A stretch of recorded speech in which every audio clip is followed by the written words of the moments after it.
Алтын зерттеміз ба? 750 сынама жасаймыз.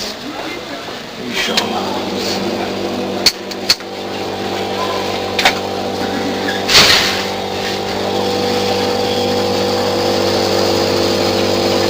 Қыстырып алады.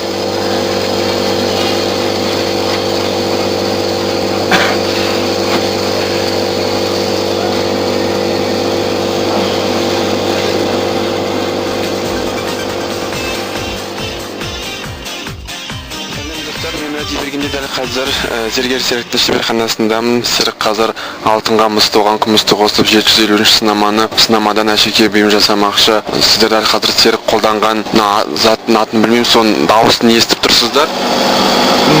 Горелка дейді, қазақша баяғыда көрік қолданған зергерлер.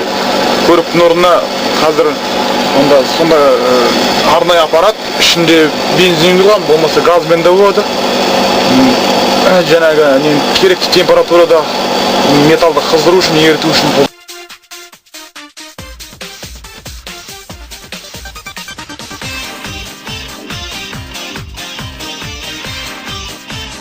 Не істеп жатсың?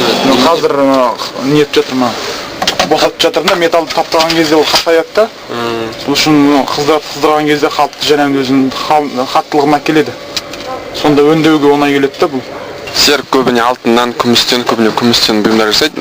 Жүзіктер, сақиналар, білезіктер, алқалар, білезік, сырға, оюы бар, өрдегі бар, әшекей заттарды жасайды.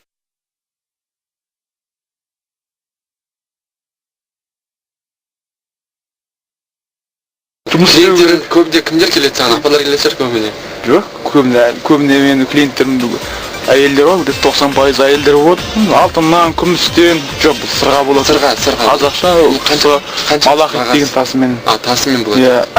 Негізі былай өзінің баға жұмысын бәрін есептеп шаққанда келеді, бір 49-50 мың заты болады. Материал жұмысы бәрібір. Мен жұмысыма граммын алам.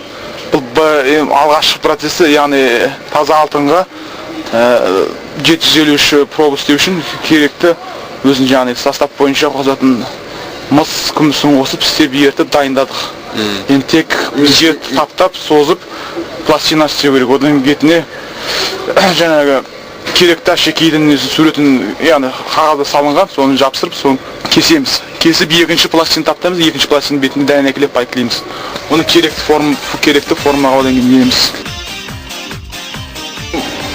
Негізі қазақша зергерлікті көтеру, қазақтың ескі құнды заттарын және қазіргі заманға сәйкес келістіріп істеуді, халыққа соны ұлттық негізден нақышта жеткізу. Осы ары қарай өшіп қалған заттардың бәрі қайтадан халқымызға тисе деген нәрсе ғой. Жақсы, рахмет, тілектеспіз.